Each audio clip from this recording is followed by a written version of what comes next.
Bonjour tout le monde, bonjour Khadija. Alors avec votre permission, nous débuterons dans quelques minutes pour laisser aux participants le temps de se connecter.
Rebonjour tout le monde. Alors je me présente, Ahmed Zarouni, chargé d'affaires senior à la Bourse de Casablanca. Bienvenue au deuxième workshop du cycle organisé par la Bourse de Casablanca et la PSB, l'association professionnelle des sociétés de bourse. Pour rappel, après une première conférence qui a passé en revue les perspectives macroéconomiques et le secteur minier, nous allons attaquer cette fois-ci le secteur de l'assurance. Alors, je rappelle aussi que l'enregistrement de l'ensemble des webinaires est disponible sur les réseaux sociaux de la Bourse de Casablanca et de la PSB, que je vous invite d'ailleurs vivement à suivre. Alors, pour le webinaire d'aujourd'hui, nous avons le plaisir d'accueillir Khadija Al-Moussili, analyste senior à BMCE Capital Global Research, qui couvrira le secteur de l'assurance. Alors, quelques chiffres sur le secteur de l'assurance avant de donner la parole à Khadija. Donc, le secteur de l'assurance représente 4,5% de la capitalisation boursière, la bourse de Casablanca, soit 29 milliards de dirhams, et est représenté par trois acteurs de premier plan, Wafa Assurance, Saham et Atlanta Sanad. Alors, quelques petites données clés sur le secteur, avec un price earning ratio de 18,8, un price to book de 2,3 et un dividend yield de 3%. Le secteur de l'assurance est un secteur important de la bourse de Casablanca. Alors, je rappelle encore une fois que vous pouvez poser vos questions sur l'espace qui est prévu à cet effet. Khadija, je te donne la parole. Merci Ahmed. Bonjour tout le monde.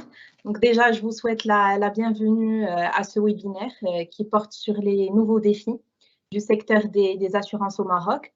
Donc tout d'abord, nous allons commencer par une présentation et une monographie du marché pour ensuite nous intéresser aux prérogatives et missions du secteur.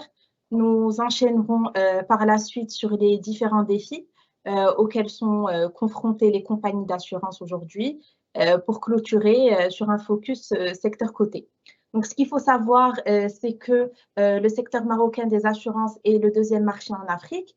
Il s'impose donc comme l'un des marchés les plus dynamiques de la région et il continue de prendre de l'ampleur d'année en année, comme en témoignent pas mal d'éléments. Donc, le premier élément concerne l'amélioration de son taux de pénétration, qui est passé de 3,7% en 2017 à 4,5% en 2020. Donc, c'est un taux qui reste quand même assez élevé comparativement au taux de pénétration moyen des pays émergents de la région EMEA, qui se situe à 1,9% pour la même année.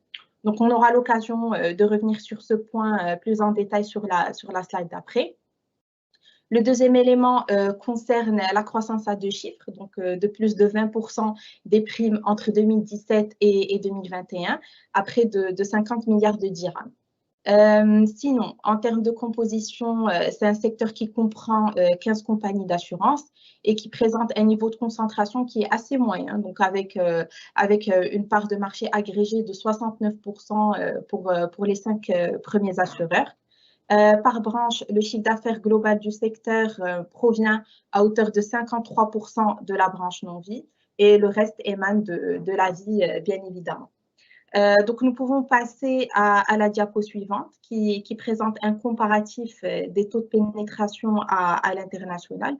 Donc, on voit que le Maroc est quand même bien positionné, comme je l'ai dit tout à l'heure, comparativement aux autres pays, donc avec un taux de pénétration de 4,5%. Le deuxième graphe reprend les parts de marché des principales compagnies d'assurance, donc avec Wafa Assurance qui est en tête de classement, suivi de REBA et de Mutuelle Michel. Donc, passons maintenant à l'évolution de l'activité commerciale donc sur les 3 dernières années. Donc, c'est une évolution qui fait ressortir une bonne performance du secteur, donc avec une progression de près de 10% des primes à 50 milliards de dirhams en 2021. Donc, comme vous le savez, l'année 2020 a été marquée par une faible croissance et donc, naturellement, l'activité d'assurance a repris sa dynamique en 2021, aussi bien au niveau de l'assurance vie qu'au niveau de l'assurance non-vie. Donc, dans le détail, comme vous pouvez le voir sur le graphe, l'assurance vie s'est améliorée de près de 13% à 23 milliards de dirhams. Donc, c'est une hausse qui a été impulsée principalement par l'épargne grâce à la reprise des contrats libellés en dirhams, mais aussi à la dynamique soutenue qui a été observée au niveau des supports en unité de compte. Pour sa part, la non-vie affiche une hausse de près de 8%, qui est portée essentiellement par la performance de l'assurance automobile. Alors sinon, par activité, comme vous pouvez le voir sur le graphe aussi, donc on a l'épargne en support dirham et l'automobile qui représentent près de 62% du chiffre d'affaires global du secteur.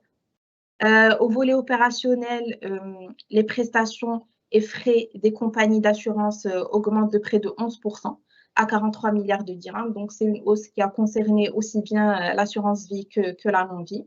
Et donc, en termes de rentabilité, le RN progresse de 31% à 4,2 milliards de dirhams. Donc, il a été boosté principalement par la croissance des produits nets de placement, donc avec une hausse de près de 34%. Et du coup, grâce à cette performance, le ROE global s'est amélioré à 9,5% contre 7,5% en 2020. Donc, je vous propose maintenant de passer en revue les prérogatives et missions du secteur que nous pouvons résumer en 2 principaux points. Donc, le premier point est relatif à la protection des personnes et des biens à travers la couverture des sinistres. Donc, comme vous le savez, l'assurance est définie comme une technique de transfert des conséquences financières de l'occurrence d'un événement qui est appelé sinistre. Donc, ce transfert s'opère moyennant le paiement d'une prime de l'assuré à l'assureur qui lui promet le versement d'une prestation en cas de réalisation de ce sinistre. Donc, la notion de sinistre est surtout utilisée pour la branche non-vie et elle est quantifiée par le ratio sinistre sur prime qui s'établit à 68,5% en 2021. Donc, il est en hausse de 6% par rapport à 2020. Donc, 2020, une année qui a été marquée par le confinement et donc forcément par une baisse des sinistres automobiles et maladies. Le deuxième rôle d'une compagnie d'assurance consiste en la réalisation de placements, donc que ce soit au niveau de la vie ou au niveau de la branche non-vie. Donc, à partir des primes qui sont versées par les assurés. Ces placements sont constitués essentiellement d'actifs de taux avec une part de 51% et d'actifs d'action avec une part de 42%. Donc, il y a pas mal d'autres classes d'actifs qui sont présentes au niveau des placements, comme l'immobilier, par exemple, qui constitue 3% de l'ensemble des placements du secteur. Donc, dans la réalisation de ces deux missions, les compagnies d'assurance sont confrontées à plusieurs défis et changements réglementaires qui, in fine, ont pour but de renforcer leur solidité financière et leur résilience. Donc, aujourd'hui, les principaux défis du secteur concernent trois principaux points, donc à savoir la mise en place du projet solvabilité basé sur les risques, la généralisation de l'assurance maladie obligatoire et le démarrage de l'activité Takaful. Donc, je vous propose de commencer par la solvabilité basée sur les risques, dont la mise en place effective est prévue pour l'année 2025. Donc, c'est un projet qui consiste globalement en l'adoption d'une approche et qui va prendre en compte l'ensemble des risques qui sont encourus par les opérateurs. Donc, que ce soit le risque de souscription, le risque marché, le risque opérationnel, le risque de contrepartie, le risque de spread et le risque de concentration dans le calcul de la marge de solvabilité, ce qui devrait justement réduire de manière substantielle les excédents de marge des assureurs marocains. Donc, ce qu'il faut savoir, c'est que ce projet comporte trois piliers. Donc, le premier pilier porte principalement sur des exigences quantitatives, à savoir le calcul de la marge de solvabilité en fonction de l'ensemble de l'activité d'une compagnie d'assurance. Donc, au Maroc, deux études quantitatives ont été réalisées pour ce volet et la CAP serait aussi en train de finaliser un calibrage des chocs qui est relatif à ce pilier. Le deuxième pilier concerne la gouvernance et devrait donc permettre d'instaurer une gouvernance et une gestion qui repose sur des fonctions de contrôle interne, d'audit, d'actuariat et de conformité indépendante. Au niveau national, il faut savoir que le déploiement des éléments de la gouvernance a déjà été amorcé, donc, notamment pour tout ce qui est élaboration des politiques écrites et opérationnalisation des fonctions clés. Et enfin, le troisième pilier porte sur les exigences en matière d'information. Il devrait garantir une meilleure transparence en termes de communication financière. Donc, c'est un élément qui va être très positif pour le secteur et aussi pour les investisseurs. Donc, c'est vrai que c'est un projet qui est quand même assez contraignant, mais les opérateurs marocains semblent disposer d'une marge de manœuvre qui est assez importante pour se conformer aux nouvelles règles et aux futures exigences de cette transition. Donc, je vous rappelle que la marge de solvabilité moyenne du secteur est de 369%. Donc, c'est un chiffre à fin 2020 et c'est le plus récent, contre un minimum réglementaire de 100% et c'est un niveau qui est quand même assez confortable.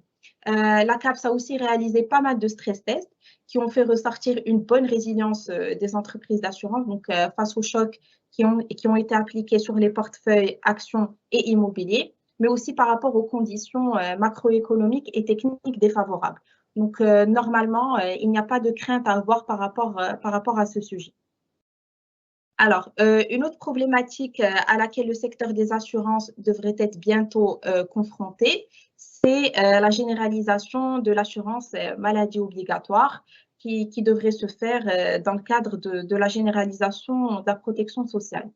Donc c'est un programme qui devrait se faire en plusieurs étapes et qui comprend la généralisation de l'AMO à fin 2022 au profit de 22 millions de personnes, la généralisation des allocations familiales durant les années 2023 et 2024, l'élargissement de la base des adhérents au régime de retraite pour environ 5 millions de personnes à horizon 2025 et la généralisation de l'indemnité pour perte d'emploi durant la même année, donc l'année 2025, pour couvrir toute personne qui exerce un emploi stable. Donc, on va s'intéresser particulièrement au volet assurance maladie obligatoire, dont la généralisation devrait avoir un impact aussi bien sur le chiffre d'affaires que sur le RN du secteur.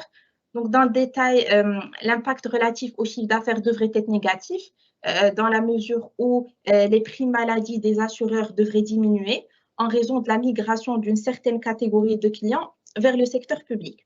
Par contre, le deuxième impact, qui est relatif au RN, devrait être positif, dans le sens où cet événement devrait pousser les compagnies d'assurance à basculer vers des produits complémentaires qui sont beaucoup plus rentables que les produits basiques, ce qui devrait naturellement améliorer le résultat technique et donc la capacité bénéficiaire globale du secteur.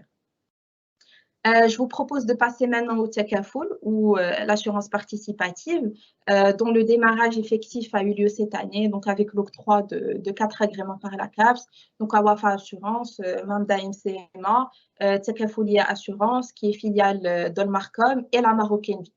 Donc pour le moment, les offres d'assurance Takaful qui ont été lancées concernent 3 produits uniquement. Donc il y a l'assurance décès, les risques bâtiments, notamment l'assurance multirisque habitation et l'épargne. Le modèle qui a été retenu par le Maroc pour ce type d'activité est la Wakala, qui est détaillé au niveau du schéma projeté. Donc, je vous explique rapidement comment ce mécanisme devrait se présenter. Donc, dans le détail, l'assureur Takaful va créer un fonds d'assurance Takaful qui est doté de la personnalité juridique et d'autonomie financière.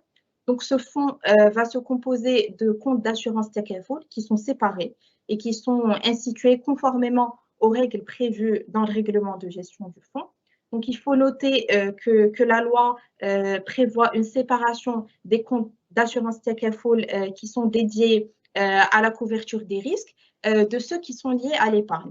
Et côté risque, donc, il est couvert par la collectivité des participants à hauteur de leur contribution dans le compte d'assurance Takaful. Donc, ce qu'il faut noter, c'est que les comptes d'assurance qui composent les fonds d'assurance Takaful sont chacun constitués par les contributions des participants, mais aussi par tous les revenus de ce compte, y compris ceux qui vont résulter de l'investissement de son solde. Donc, chaque compte prend en charge le versement des sommes et des indemnités qui sont dues au titre des contrats d'assurance et du paiement des frais qui lui sont liés, mais aussi la constitution des provisions et des réserves. Et en termes de rémunération, les excédents techniques et financiers du compte sont répartis entièrement entre les participants après déduction, le cas échéant, des avances Takaful. Donc là, je vous ai présenté la partie un peu théorique du Takaful.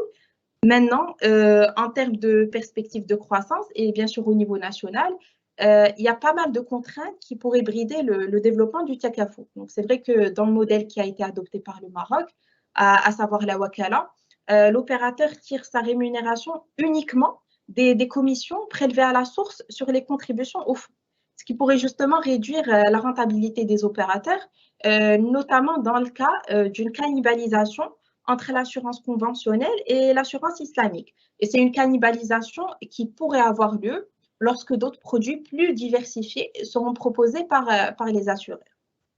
Donc voilà, c'est tout pour le Takaful. Donc c'est vrai qu'il y a d'autres défis qui se présentent pour le secteur aujourd'hui. Donc on va essayer de revenir sur les principaux sujets d'actualité, mais j'aimerais quand même parler de 2 problématiques qui impactent le secteur aujourd'hui. Donc la première problématique est celle des arriérés de primes ou des créances sur les intermédiaires qui s'élèvent à 3 milliards de dirhams et qui sont concentrés essentiellement sur la branche automobile. Donc jusqu'à présent, toutes les solutions qui ont été envisagées pour apurer ce contentieux, on va dire, n'auraient pas abouti, sachant que c'est un phénomène qui a entraîné la constatation de provisions importantes par les compagnies d'assurance concernant ces primes qui sont encaissées et qui n'ont pas été reversées par les intermédiaires dans les délais réglementaires.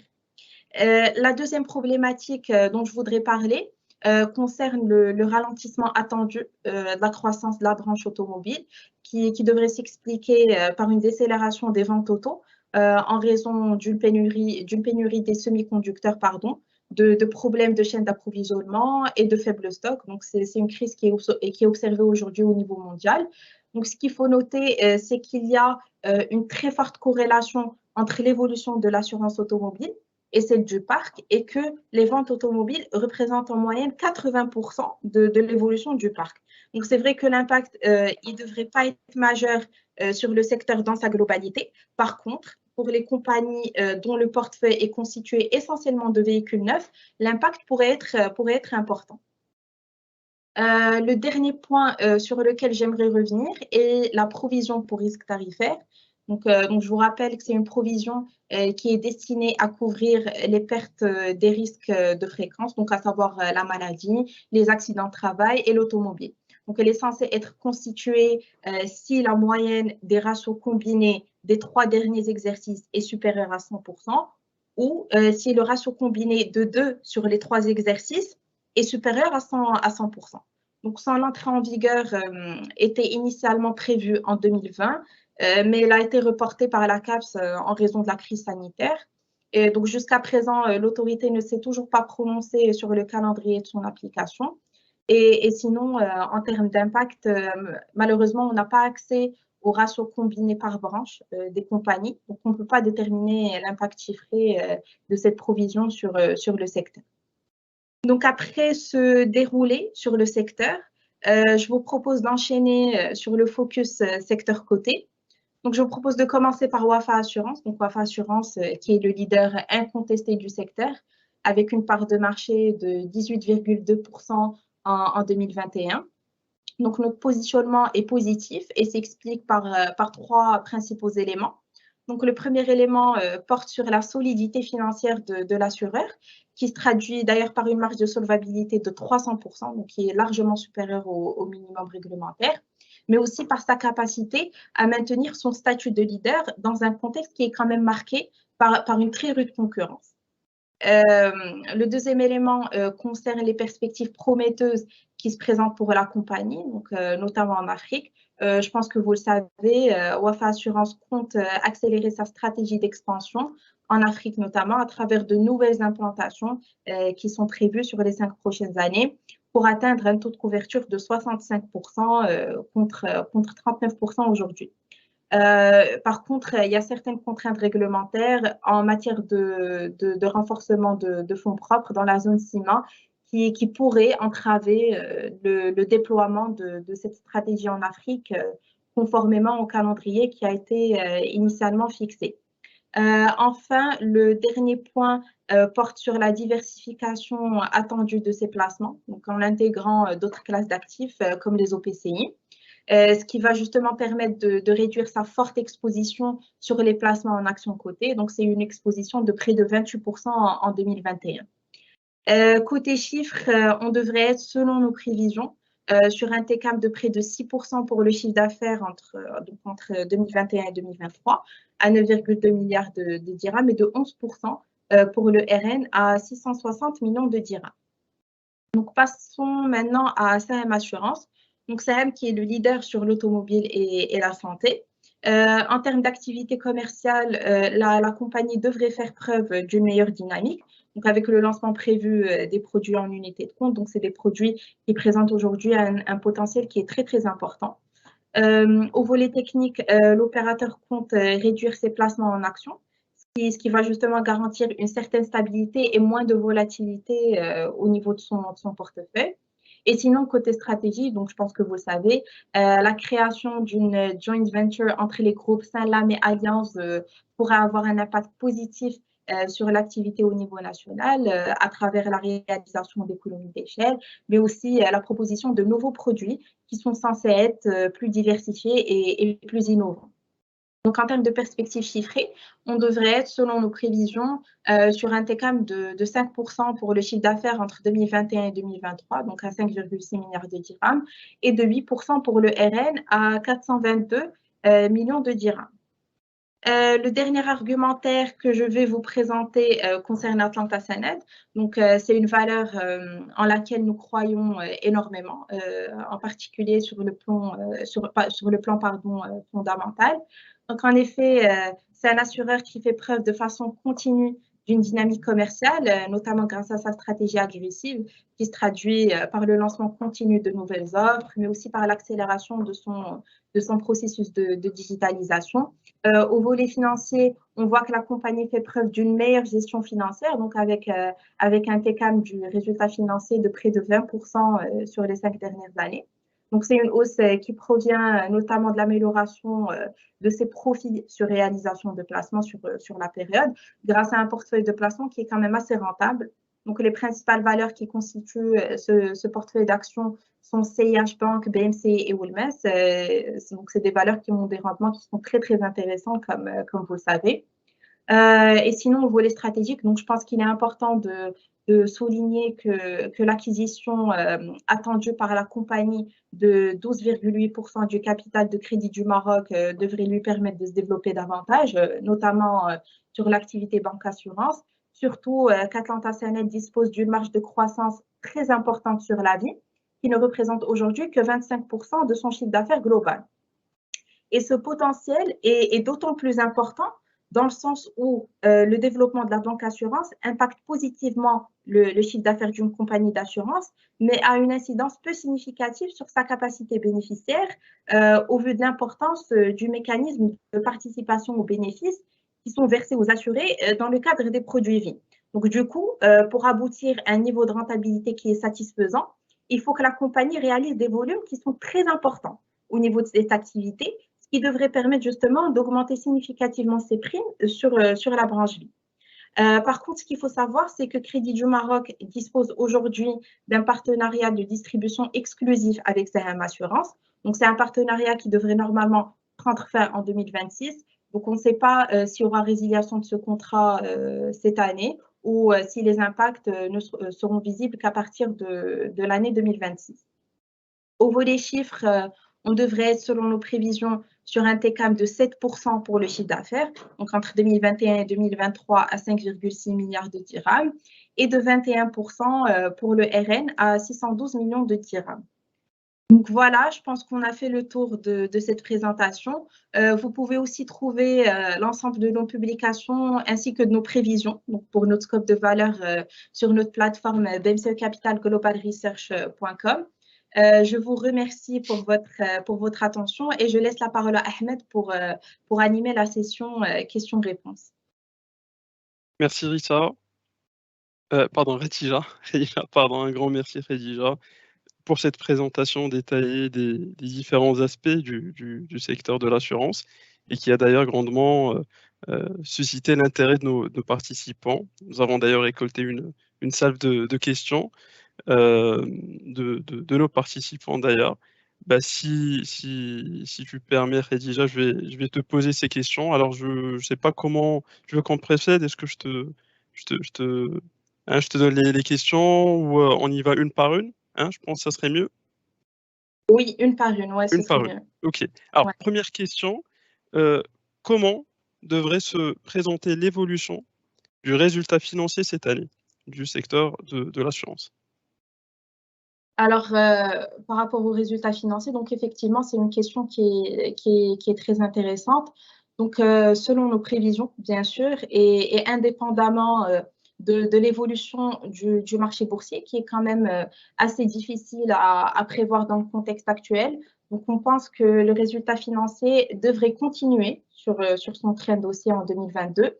Donc, c'est une progression qui va être portée principalement par l'amélioration des dividendes distribués par les sociétés au titre de l'exercice 2021. Donc, je pense que c'est une hausse de 30% de la masse des dividendes qui a été distribuée au titre de l'année dernière.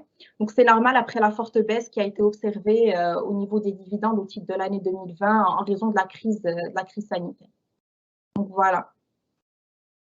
Merci Khadija. Alors une deuxième question. Alors tu as parlé de 15 compagnies d'assurance. Aujourd'hui, il n'y a que 3 sociétés ou 3 compagnies d'assurance qui sont cotées.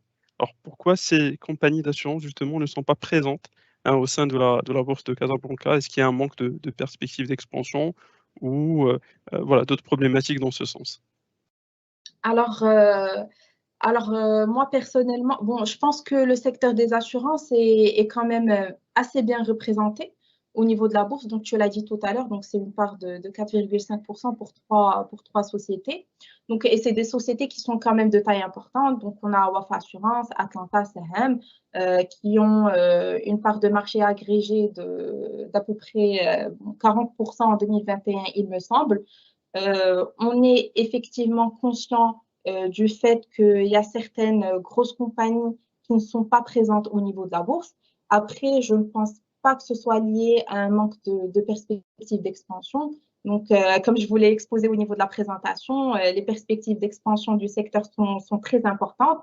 Après, je pense que chaque compagnie choisit de s'introduire en bourse ou pas en fonction de sa stratégie et de ses convictions. Mais bon, on espère que d'autres assurances suivent le pas et pour être présentes justement au niveau de la bourse. C'est ce qu'on espère tous. Alors, troisième question, quels sont les défis qui attendent les assurances face à l'émergence des nouveaux risques? Et deuxième partie de la question, comment le concept de l'assurance inclusive est perçu par les sociétés d'assurance et de réassurance au Maroc? Alors, bon, par rapport aux défis, je pense qu'ils ont été présentés au niveau du webinaire. Donc, je peux vous les rappeler. Donc, c'est le projet solvabilité basé sur les risques, la généralisation de l'amour, l'entrée en vigueur du check-a-full, la provision pour risques tarifaires, le ralentissement de la croissance de la planche auto. Donc, je pense qu'on a passé en revue l'ensemble de ces défis au niveau de la presse. Sinon, par rapport à la deuxième partie de la question, donc je pense que c'était par rapport à l'assurance inclusive. Donc, c'est vrai que c'est un concept qui intéresse pas mal d'opérateurs aujourd'hui. Donc, par exemple, Wafa Assurance, qui avait lancé son produit Min Iqtisadi, qui, je pense, couvre aujourd'hui 360 000 personnes, il me semble, ou du moins, c'est le chiffre le plus récent qui a été communiqué par la compagnie. Mais il faut dire qu'aujourd'hui, ce type d'activité est toujours à un stade embryonnaire. Mais par contre, je pense que le gouvernement table sur un niveau de 700 000 contrats d'assurance inclusive, il me semble, d'ici la fin de l'année. Donc, je pense qu'on sera quand même sur une certaine croissance par rapport à cette activité. Donc, voilà. D'accord, merci Khadija. Alors, dans la même veine, une quatrième question, comment les opérateurs du secteur des assurances peuvent-ils faire face à la baisse des rendements servis sur les contrats d'assurance vie? Euh, alors, oui, effectivement, c'est une très bonne question. C'est une question qui intéresse pas mal de personnes aujourd'hui, c'est vrai. Donc, c'est vrai que les rendements moyens qui sont servis sur les contrats en dirham ont baissé dernièrement.